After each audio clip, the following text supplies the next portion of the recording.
ماشاء اللہ لا حول ولا قوۃ الا باللہ العلی العظیم۔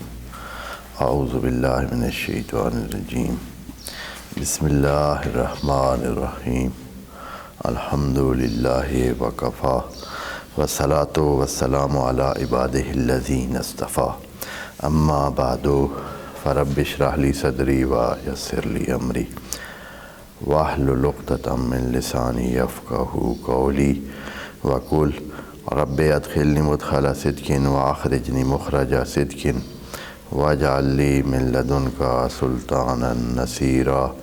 بسم اللہ وباللہ وتوکلت علی اللہ۔ قال اللہ تبارک و تعالی فی سورۃ آل عمران آیت نمبر 14، اعوذ باللہ من الشیطان الرجیم، بسم اللہ الرحمن الرحیم۔ زُيِّنَ لِلنَّاسِ حُبُّ الشَّهَوَاتِ مِنَ النِّسَاءِ وَالْبَنِينَ وَالْقَنَاطِيرِ الْمُقَنطَرَةِ مِنَ الذَّهَبِ وَالْفِضَّةِ وَالْخَيْلِ الْمُسَوَّمَةِ وَالْأَنْعَامِ وَالْحَرْثِ ذَلِكَ مَتَاعُ الْحَيَاةِ الدُّنْيَا وَاللَّهُ عِندَهُ حُسْنُ الْمَآبِ۔ صدق اللہ العظیم۔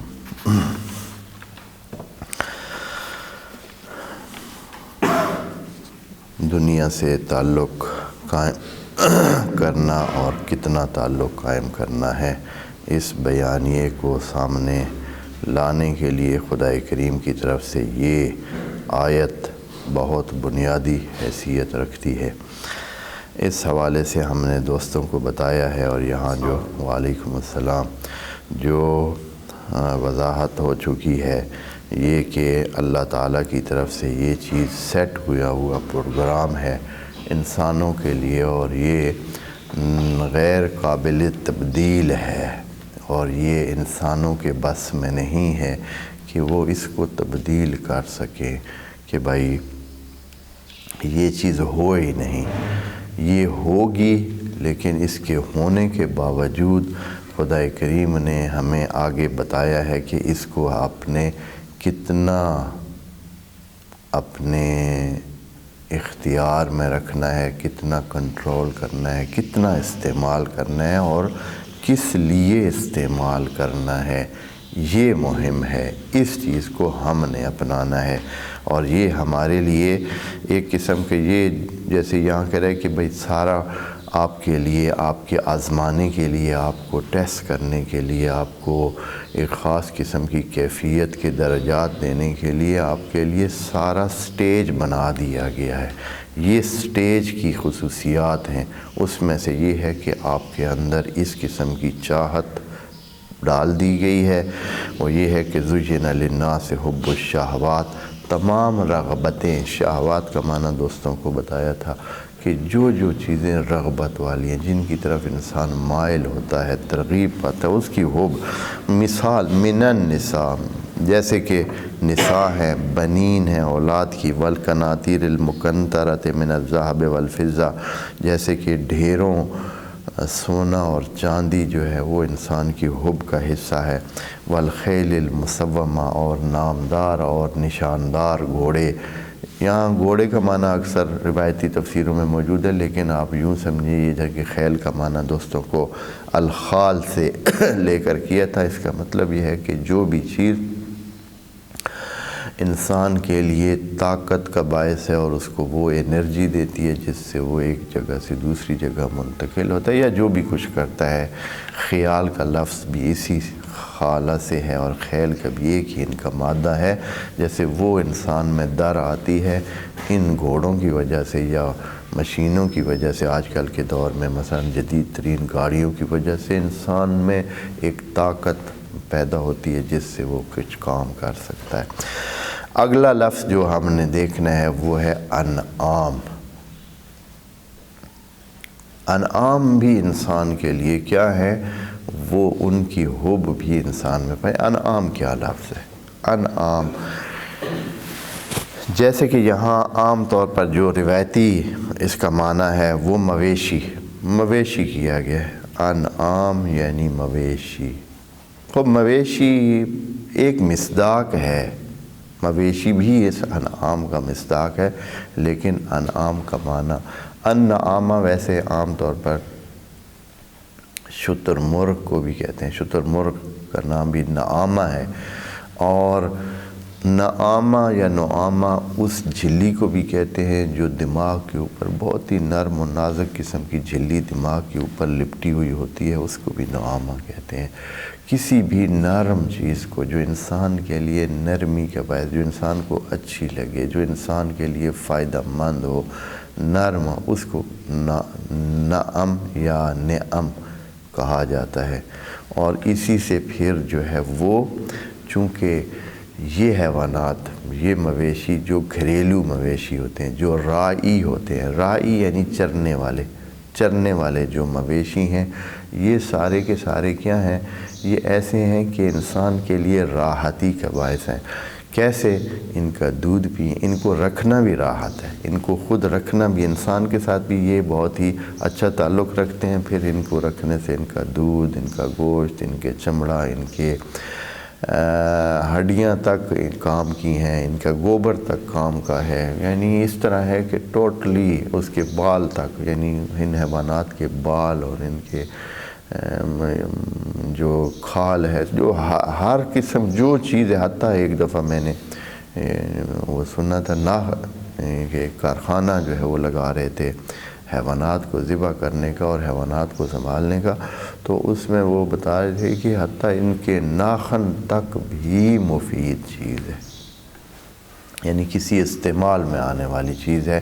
لیکن اب یہ ہے کہ انسانوں کے پاس ان کے استعمال کے وسائل ہیں یا نہیں، کہیں ہوں گے اور کہیں نہیں ہوں گے۔ تو یہ اس قسم کی چیز ہے جو ہر حوالے سے انسان کو نرمی اور سکون اور راحت پہنچانے والی چیز ہے۔ اس لیے انعام کا نام پھر نعم سے پھر انعام جو ہے وہ ان حیوانات کو بول دیا گیا ہے۔ وَإِلَّا انعام سے مراد، اور نعمت بھی اسی لیے نعمت ہوتی ہے کہ وہ کہ انسان کو کیا پہنچاتی ہے؟ راحت پہنچاتی ہے۔ کوئی بھی نعمت اللہ کی طرف سے، وہ یہ لفظ بھی اسی مادہ سے ہے جس سے نعمت ہے۔ تو یہ سارے الفاظ ذرا ان کو دیکھا کریں کہ یعنی وہی لفظ ہوتا ہے، دوسری جگہ اس کا محدود معنی کیسے ہم لے لیتے ہیں۔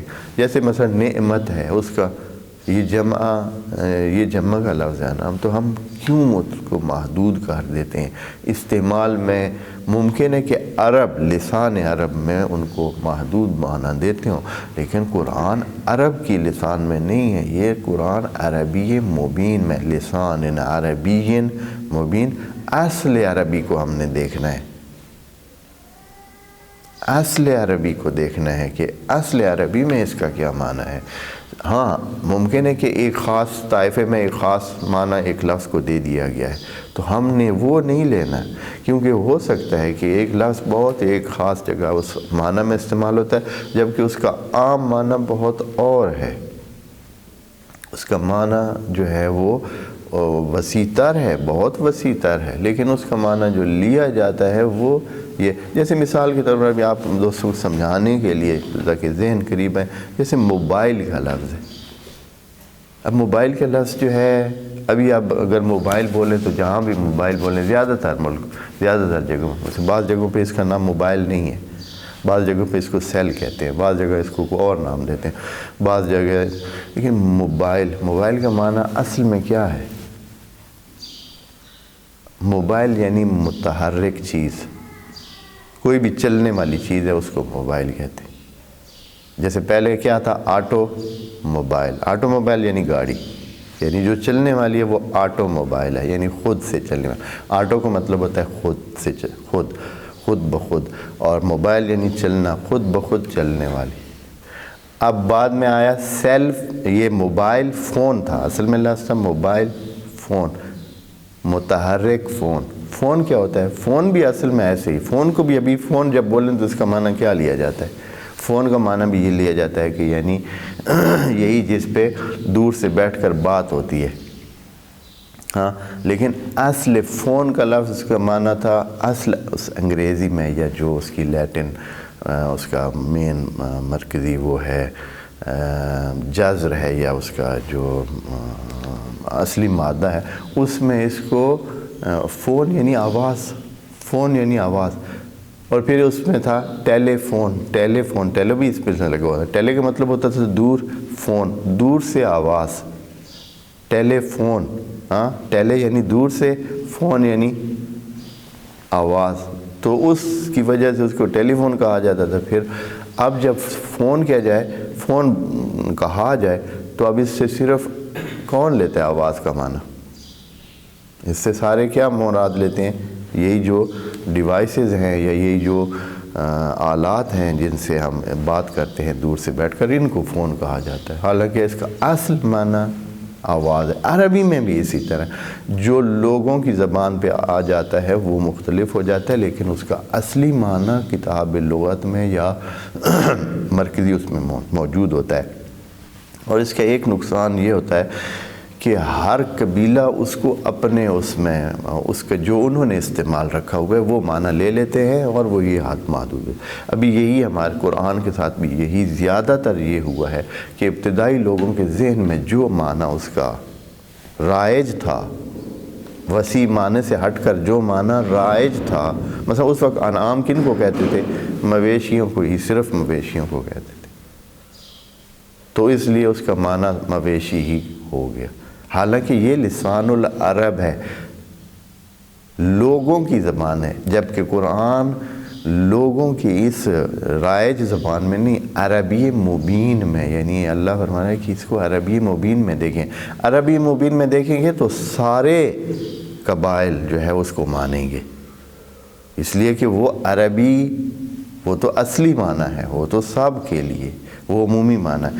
تو بہرحال یہاں بھی اسی طرح، انعام بھی اسی طرح، ہر چیز جو انسان کو راحتی پہنچاتی ہے اس کا ایک مصداق یہ بھی ہے، تو یہ بھی لے دیا جائے. یہ نہیں کہ یہ اب نکل جائے گا، یہ نکل نہیں جائے گا، یہ بھی شامل رہے گا، لیکن میرا مطلب یہ ہے کہ تھوڑا سا اس کو وسیع تر معنی لینا چاہیے. والحرث، اگلی چیز حرث ہے. حرث کا معنی دوستو، حرث کا معنی بھی اسی طرح. حرث یعنی جب آپ کسی زمین کو ہلاتے جلاتے ہیں، اس میں اسارہ کرتے ہیں، اسارہ یعنی الٹ پلٹ کرتے ہیں، اس کو زمین کو الٹ پلٹ کرتے ہیں، یا کسی بھی چیز، یا یہ ہے کہ مثال کے طور پر آپ کے پاس ایک وہ لکڑی ہے جس کے ذریعے آگ کو جو ہے ادھر ادھر کرتے ہیں. جب آپ جل رہی ہوتی ہے تو جب بعض اوقات بجھنے کو ہوتی ہے یا کم جل رہی ہوتی ہے تو آپ اس میں ایک لکڑی کے ذریعے، خشبت جو ہوتی ہے ایک لکڑی ہے، اس کو حرثہ کہتے ہیں، اس کے ذریعے سے اس کو کیا کرتے ہیں؟ ہلاتے جلاتے ہیں، تاکہ وہ دوبارہ کیا ہے؟ بہتر انداز میں وہ جلنا شروع کرے اور شعلہ اس کا بہتر ہو جائے. تو یہ بھی ہے. مطلب یہ ہے کہ آپ کے پاس جو وسائل ہیں، جو چیز ہے، اس کو آپ الٹ پلٹ کرتے ہیں، یعنی انویسٹمنٹ کرتے ہیں، یعنی خرچ کرتے ہیں، لگاتے ہیں، ادھر کرتے ہیں، ادھر کرتے ہیں، لین دین کرتے ہیں، دیتے ہیں، لیتے ہیں، ہلاتے ہیں، یعنی اس کو موومنٹ میں رکھتے ہیں، جس کو ابھی آج کل کی زبان میں یا اس اکنامکس کی زبان میں سرکولیشن کہتے ہیں، یعنی چلاتے ہیں. پیسے کو جامد نہیں رکھتے ہیں، ایک جگہ نہیں رکھتے ہیں، بلکہ اس کو کیا کرتے ہیں؟ چلاتے ہیں. تو اس کو حرث، ٹوٹلی حرث. لیکن وہی لسان العرب کا معنی اس کا صرف زمین کی کھیتی باڑی اور اس کے حوالے سے ہوتا ہے. تبھی تو قرآن نے تو اس کو وسیع تر معنی میں استعمال کر کے وہ لیا ہے، اور تبھی کہا ہے کہ نساؤکم حرث لکم فاتو حرثکم انا شئتم.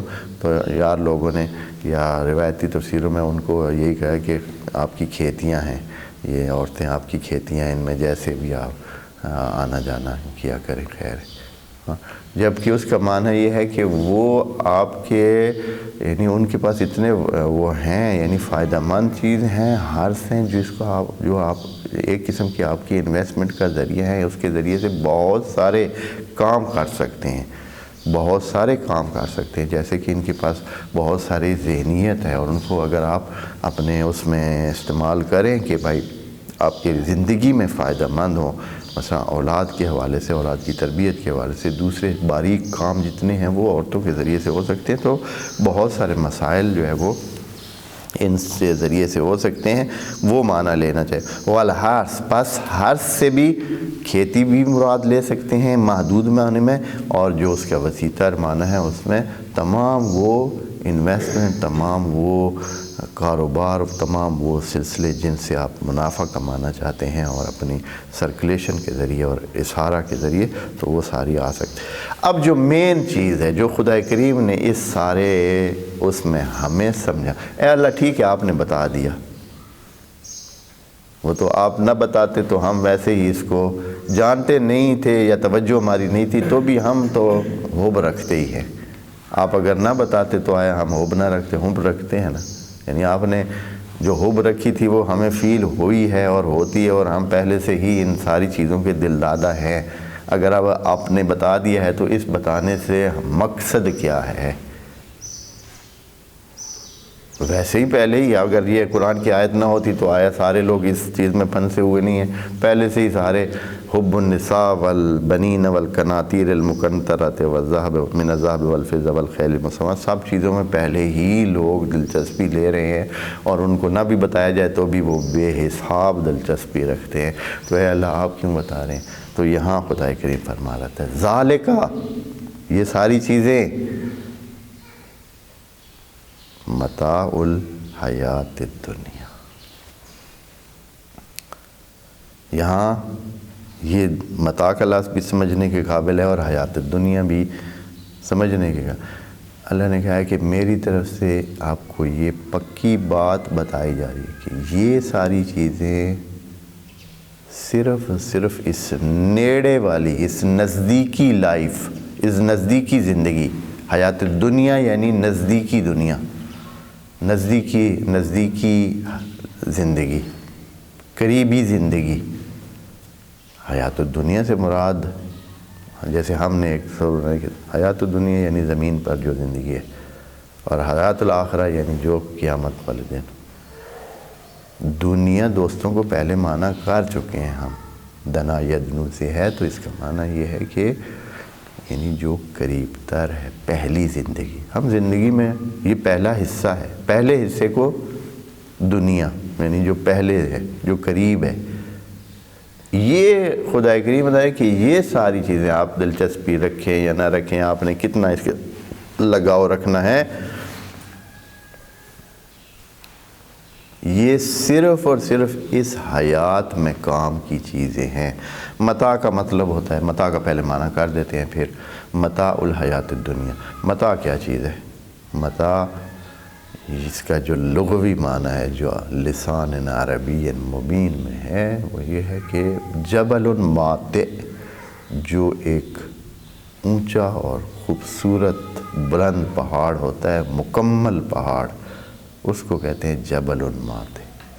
اور جب انسان کی زندگی پہاڑ جیسی ثابت، بلند، ثابت، ٹھیک، ہر حوالے سے پوری، کیونکہ پہاڑ ہوتا ہے نا، وہ رہتا بھی ہے لمبے عرصے کے لیے اور رہتا بھی اسی طرح ہے جس طرح پہلے دن ہوتا ہے، لمبے عرصے کے لیے، یعنی مکمل ہوتا ہے، پورا ہوتا ہے، ہر چیز اس کی پوری رہتی ہے، خرابی نہیں ہوتی ہے، نقص نہیں ہوتا ہے، کمزوری نہیں ہوتی ہے، رہتا بھی بلند ہے اور رہتا بھی لمبے عرصے کے لیے۔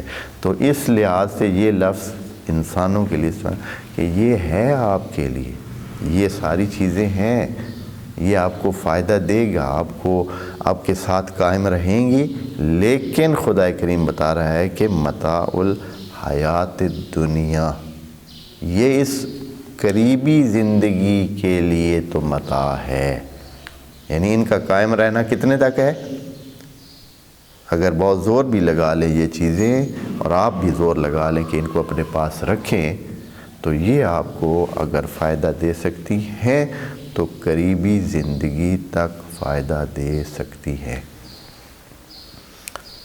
ان کا استفادہ، ان کے ساتھ آپ کا جڑے رہنا، ان کو استعمال کرنا کب تک ممکن ہے؟ اسی تک۔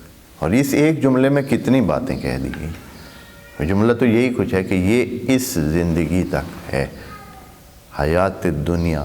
اچھا، اب کوئی کہے کہ حیات الدنیا، ہمیں کیا پتہ کہ حیات الدنیا کتنی ہے؟ ممکن ہے 1000 سال ہو، ممکن ہے 10,000، 20,000، لاکھ سال ہو زندگی۔ حیات الدنیا چل رہی ہے، لوگوں کی زندگیاں پتہ نہیں کتنے سالوں سے، کتنی صدیوں سے، ہزاروں سالوں سے زندگی کر رہے ہیں لوگ، چل رہی ہے، ہاں، تو خدا کہ حیاتکم الدنیا، یہ آپ کی جو آپ کی حیات ہے، آپ کی حیات آپ خود ہی اندازہ کر سکتے ہیں آپ کے آس پاس میں کیا ہو رہا ہے، لوگ کتنے جی رہے ہیں۔ ٹھیک ہے، زمین موجود ہے، یہ ساری چیزیں ختم نہیں ہو رہی ہیں، یہ چیزیں تو موجود رہیں، لیکن آپ کو متاع یعنی جو آپ کے ساتھ اس کا قیام ہے، جو آپ کے ساتھ فائدہ مندی ہے اس کی، وہ کتنی ہے؟ حیات الدنیا۔ تو حیات الدنیا کو آپ کے آس پاس میں جو کچھ ہو رہا ہے اس سے اندازہ کر لینا کیا ہو رہا ہے،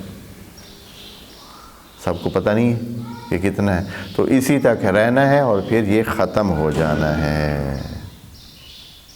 ذالک متاع الحیات الدنیا، یہ آپ جان لیں کہ حیات الدنیا کے لیے ہی فائدہ مند ہے۔ اور آپ جا کے سیٹ کر لیں بھائی۔ تو یہ ساری سلسلے متاع الحیات الدنیا، یہ دنیاوی یعنی اس قریبی، متاع کا معنی بتا دیا ہے، حیات الدنیا، دنیا آپ کو دنا یدنو سے ادنا اور دنیا، ادنا اور دنیا، ادنا جو ہے وہ اس کا مذکر ہے افعل تفضیل کا، اور دنیا یعنی جو قریب ترین ہے، قریب ترین یعنی جو بالکل قریب ترین ہے اس کو ادنا کہتے ہیں، جو بہت قریب ہے، اور مؤنث دنیا، یہ اسی کا فعلہ کے وزن پہ متاع الحیات الدنیا۔ تو اس کے لیے، تو اس کا مطلب کیا ہے؟ مطلب یہ ہے کہ خدا کریم بتا رہا ہے کہ یہ حقیقت نامہ ہے قرآن میں آپ کو کوئی ایسی بات نہیں بتائی جا رہی کہ جو خیالی ہو، فرضی ہو یا تبدیل کے قابل ہو، نہیں، ذالکا پکی بات ہے، یہ ساری زینت کب تک ہے؟ حیات الدنیا۔ ذالکا یعنی یہ زینت حیات الدنیا تک، جیسے ہی آپ کی حیات ختم ہوئی ان تمام چیزوں کی زینت ختم، اب ان چیزوں کو آپ کچھ بھی یہ آپ کے سامنے بھی نہیں ہوں گی، آپ ان کو استعمال بھی نہیں کر سکیں گے، آپ چاہے وہ ابھی 5 منٹ پہلے آپ کی تھیں، لیکن اب وہ آپ کی بھی نہیں ہے، آپ کے لیے زینت بھی نہیں ہے، آپ کو فائدہ بھی نہیں دے سکتی ہیں، اس لیے کہ آپ کی حیات الدنیا ختم ہو گئی ہے۔ خوب، پھر اے اللہ کیا کریں، کیا سلسلہ ہے؟ ہاں، تو اس کا مطلب خدا کریم فرما رہا ہے کہ جیسے کہ باقی آیات میں یہ اتنے تک، یہاں پھر دوسری جو مرکزی بات ہے وہ بتا کر درمیان والی ساری بات آپ پر چھوڑ دی ہے، اور قرآن کے باقی حصوں سے استفادہ کرنے کے لیے کہ باقی حصوں سے آپ کو پتہ چل جائے گا کہ آپ نے کیسے اور کتنا کیا کرنا کیا ہے، یہاں وہ سارا کام دوسری آیات میں موجود ہے۔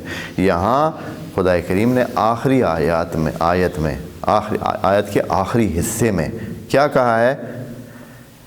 آپ کو پتہ ہو کہ یہ ساری چیزیں یہاں رہ جانی ہیں، یہ ساری چیزیں یہاں فائدہ مند ہیں، اور آگے ان کی کوئی کارکردگی نہیں ہے، کچھ فائدہ نہیں ہے آپ کو، ان سے کوئی تعلق بھی ایون وتقطعت بہم الاسباب، یعنی آپ کا اور ان تمام چیزوں کا رابطہ بھی کٹ جائے گا۔ یہ نہیں کہ آپ کہیں کہ چلیں ٹھیک ہے جی، میری جو ہے نا وہ پڑی رہی، میں پھر جو ہے کبھی کام آئیں گی، ہاں تقطعت بہم الاسباب، بس ختم ہو گئی، وہ ادھر رہ گئی۔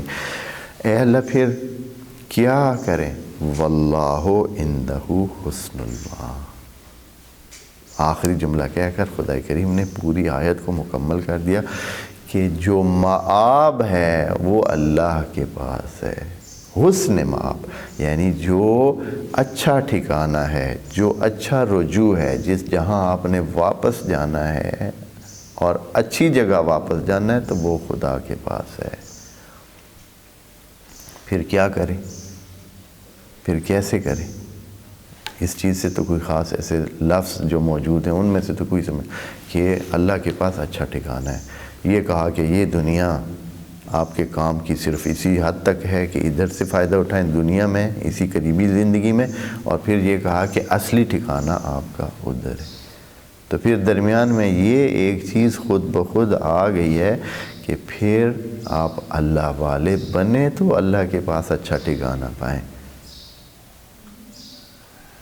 اچھا ٹھکانہ اللہ کے پاس ہے، یہ اللہ نے بتا دیا، واللہ عندہ حسن المآب، وہ جو واپسی ہے، جو انجام ہے، جو آخرت ہے، جو پکی جگہ ہے، جو اچھی جگہ ہے، حسن المآب وہ اللہ کے پاس ہے۔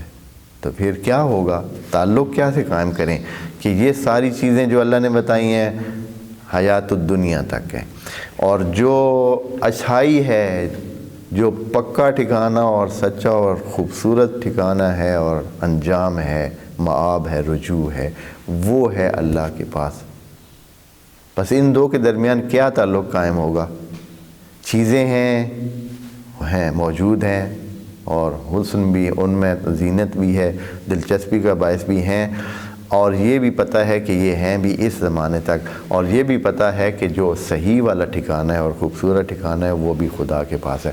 بس یہ جو ہے ٹھکانہ اصلی خدا کے پاس ہے، یہ چیزیں بھی خوبصورت ہیں اور صرف ہیں اسی دنیا تک۔ پھر درمیان میں انسان کو کیا کرنا چاہیے؟